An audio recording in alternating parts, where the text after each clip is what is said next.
We're here with Ron Norton, founder of the new Inland Manufacturing, to talk about M1 carbines. Ron, you've been a carbine nut for a long time. Why? Well, I'm a native Daytonian, and if you're involved with firearms at all in Dayton, you're going to know a little something about the Inland M1 carbine. Okay. Inland was the place to work in Dayton, a subsidiary of General Motors back in the day, some of my first experience with firearms was with a carbine. And so now you're making them new, all in the USA, all new components. Notice the walnut stock. That's not common these days. No, it's not. Nor is the finish. And I was fortunate enough to actually obtain the actual formula that was used by Inland for finishing their stocks. So that's what we're using on these. So you make them like the originals, including the paratrooper version that you were familiar with during your service. Well, I couldn't leave the little M1A1 out. Inland was the only manufacturer of the M1A1 paratrooper model. And when I was military service, I was with the 2nd 187th Airborne in Panama, and with the Rakkasans during the history of the Rakkasans, they became very, very familiar with the little M1A1 And when you manufacture them, you don't skimp on details like the cartouche on the stock, which, you know, when collectors are looking for carbines of any kind, they obsess over details like cartouche design, location, stampings. Yes. The inspector marks. The inspector marks on the paratrooper. We've got the P. I even have the little cartouche on the bottom of the grip, just like the originals. One thing where you are not historically correct is in accuracy, because yours are more accurate. So we've taken great pains to try to build these so that they're going to be as accurate as possible. The primary point on these, on M1s, is the barrel band. The Type 2 and the Type 3 barrel bands provide a little more firmness with the barrel to stock fit, and minimizes the distortion, so you've got a little more accuracy there.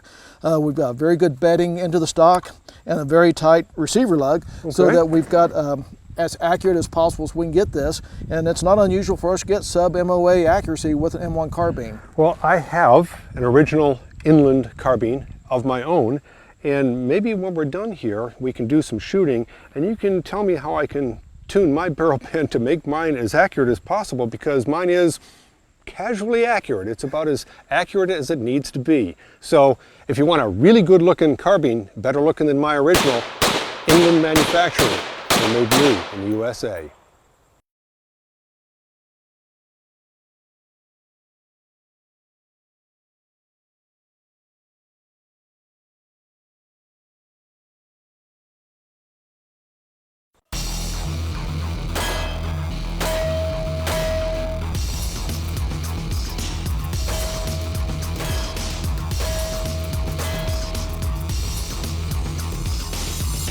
Ron, sometimes what's old is new again, and that's certainly the case with not only the name of your company, Inland Manufacturing, but also with that retro-looking 1911 you're holding there. Absolutely. This is one of our wheel gun lineup.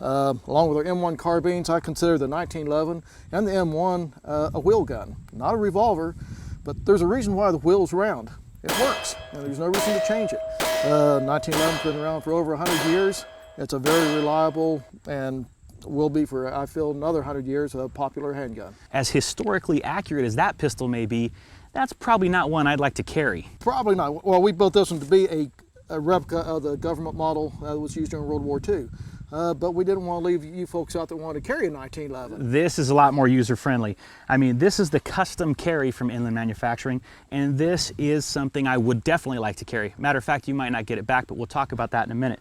So this is really dialed in. It has Novak sights, and not Novak style sights, but actually genuine Novak sights. That's correct. Which are excellent. It has a full-length guide rod. It has a nice checkering on the front and back strap, an extended thumb safety, extended mag release, skeletonized trigger that's adjustable for over travel, skeletonized hammer. I mean, this thing is something that you can definitely wear on your hip and be ready for just about anything. Well, the reason I designed the custom carry the way it did was it's basically the type of pistol I carry for my personal use. I want to add the features and make that available to the 1911 lovers out there to have very comfortable pistols you can get very personal with. All the features that's required without going overboard, keeping the gun very reliable, accurate, and functional. Everything you need, nothing you don't. Exactly. Talk a little bit, Ron, about the accuracy you can expect from these pistols. Accuracy, well, and I have not had the opportunity to put these on ransom reps yet, but all the production guns, well, for example, last week we were out shooting this pistol, and at 70 yards at 6-inch steel, we're hitting steel shot for shot. That's practically unheard of for a government model. Sure. And with our custom carry, every time I go out to do precision shooting with it, we just have too much fun. I know at 15 to 20 yards, you can shoot the X-ring out with it, so it doesn't get much better than that. I believe you as far as that goes. And that's the one thing that's probably historically different about this pistol than the original, right? A little more accuracy. A little more accurate. We've gone with the Parker Ice finish, and with the Inland Mark, I believe it's going to be a good complement to the M1 carbine, old or new. Yeah. And now, the original Inland didn't manufacture in 1911, did they? No, Inland never did build a 1911, but if they did, I'd like to think they'd build one like these.